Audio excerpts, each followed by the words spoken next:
இல்ல இல்ல இல்ல இருக்கட்டும். பரவாயில்ல வேணாம். கூட்டிட்டு போ.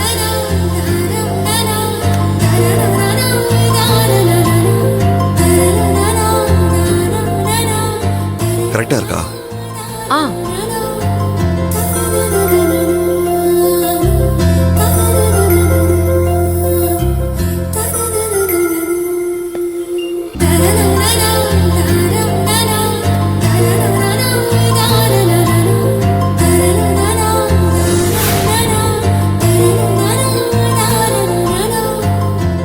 கொஞ்சம் கூட ஒரு நெருடல் இல்லாம நீ ஒரு பெரிய பணக்காரன், பல கம்பெனிகளுக்கு ஓனர், அதையும் தாண்டி ஒரு ஆம்பளைங்கிற எந்த கர்வமும் இல்லாம என் காதலிக்காக பண்றேன்னு ஓடி போய் என் செருப்பை தச்சு எடுத்துட்டு வந்த பத்தியா? அந்த இடத்துல உன் கள்ளம் கபடம் இல்லாத அந்த காதலை பார்த்து நான் ரொம்ப ஆச்சரியப்பட்டேன்.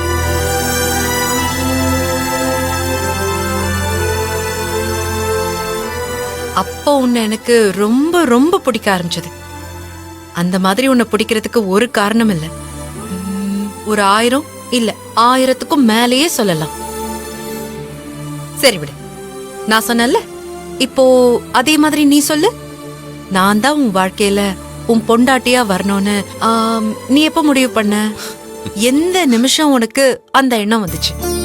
எப்ப தெரியுமா? எனக்கு பாக்ஸிங்னா ரொம்ப உயிர். ஸ்டேட் லெவல் டோர்னமெண்ட்ல பிராக்டிஸ் மேட்ச்ல ஒரு மேட்ச்ல தோத்துட்டேன்.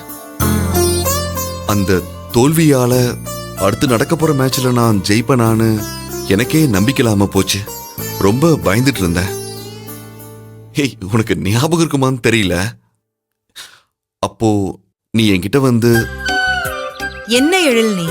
ஒரு மேட்ச்ல தோத்துட்டேங்கிறதுனால வாழ்க்கையிலே தோத்துட்டேன்னு அர்த்தம் கிடையாது. வெற்றி தோல்விங்கிறது எல்லாருக்குமே தான் வரும். ஆனா முயற்சி மட்டும்தான் நமக்கு நிரந்தரம்.